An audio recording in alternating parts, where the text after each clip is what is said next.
firmly believes that traveling solo gives a better foundation for a fruitful life because it teaches things that you don't learn in a textbook.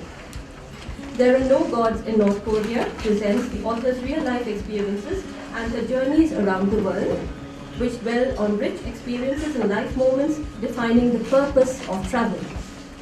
I now request our special guest to launch the book.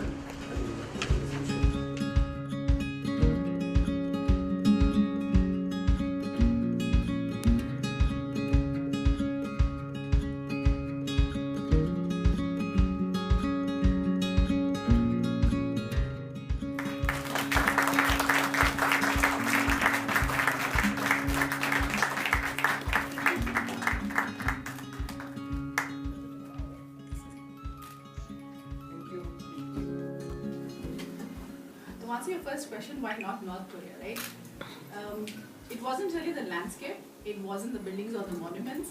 It was just the fact that it was North Korea that I wanted to go, and I happened to go. That's it. It wasn't easy. I mean, if people were to ask you, North Korea, it's okay, but it's not okay. The fact is, it is not okay. It is not easy to get to. But as far as safety issue is concerned, it's one of the safest places to be. As a traveler, it's one of the safest places to be because nothing can go wrong. Unless you follow the rules or you intend to break them, things can never go wrong. So it's not really as bad as the media makes it out to be, you know. Real people live there. Okay. So one of the other questions I had is that because besides North Korea, you've traveled to a whole bunch of other places as a solo traveler. So when you're going to a place that there is so little information about, it's not written about all that much. When you look online, which is usually a first resource for something like this, it's very hard to get any real information. How do you go about planning your trip for something like this? I have never planned a trip. No, seriously, I've never planned a trip. I had probably got a ticket, and I've also changed plans in the last minute. If a ticket was available to some of the places, I have changed plans like the previous year I traveled to. I do not do a lot of research. I like to be surprised. In all honesty, I like to be surprised.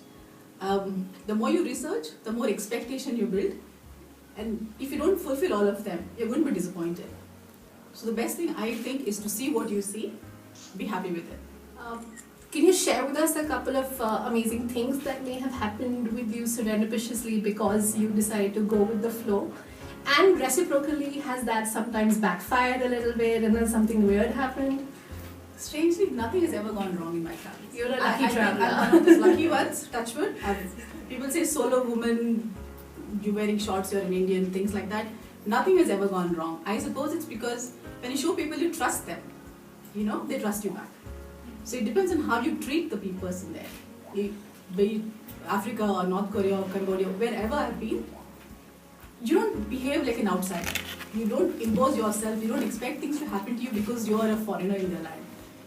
Fact is, if you respect them that you have gone to their land and they are kind enough to accept you there, you show them you respect that, they will do everything for you. I have been housed, I have been fed, I have been given free lifts by absolute random strangers. Until today, nothing has ever gone wrong. Except the one time in Africa where someone hit a gun. That's a whole different story. Okay, that's also a story we want to hear. But it has never stopped me from going back to Africa. I'd go to the exact same spot again. I'm not worried the next time it could be a knife, but it's okay. Things happen. Questions that would be more relevant in terms of giving you some ideas about what Korea and what the writing is all about. So what I'm going to first do is to request Anjaly to read a paragraph which I thought was my favorite here, which might also give you an idea of what a traveler's passion and what a traveler is, if you don't mind.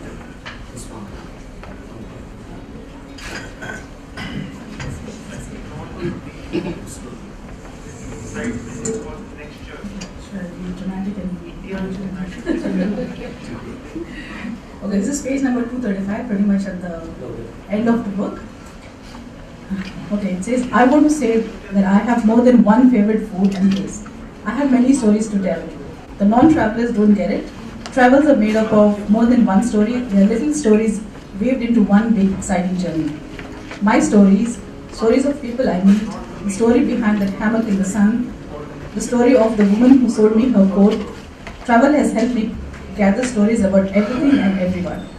It has made me observe and thereby made me understand the world. So my question was that if you see the sort of notes at the back of the book, she went in as a teacher. So I want to really hear, how did you come across that? Should I blow my cover? Yes. Okay, when I first applied, my visa got rejected. I mean, it's not exactly the visa, the process is entirely different. You apply through a company in Beijing. It's a company which is authorized to take in tourists. And tourists are generally 60 in number per group, which has to be cleared from the government of North Korea. Now they have these tours 3 or 4 times a year. They decide the date, they decide the time, the venue, itinerary, everything.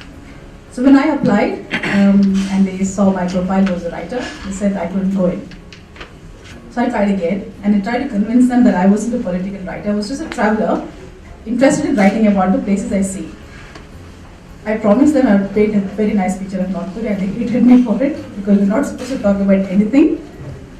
It took me 8 months and the company was finally convinced that I wasn't one of those political writers who would create a controversy. And this is basically run by the British, so I guess they're slightly more open than the Chinese would be as far as talking about issues are concerned. So they gave me a new identity. They said I would go in as a kindergarten teacher. So my tourist card said kindergarten teacher. Now the entire problem started when I landed in North Korea and they took my passports away, on which my visa says I'm a writer, press writer. So the 5 days I was there was really stressful because if someone were to find out that I had faked my identity, I probably would not be here today. So 5 stressful days later, I wrote a story. Although I promised, I signed a paper that said I would never write anything about North Korea that I saw because it would land the company in trouble. Yeah, you're saying that, but you also said that Mr. Man Machine, that my true reason to enter was to fulfill a traveler's curiosity, and I had no mischief on my sleeve whatsoever. I had to convince them somehow. So when I left, and 6 weeks after I came back from North Korea, I got a mail saying, I hope you remember your promise of not writing anything. And the mail also said, every time you have this, this itch to write something about North Korea, just you don't really want to put someone in trouble that you liked, which was this very sweet guy there. Thank you. That. Your laptop is waiting here. Oh, am I supposed to write? Okay, so this is Please enjoy.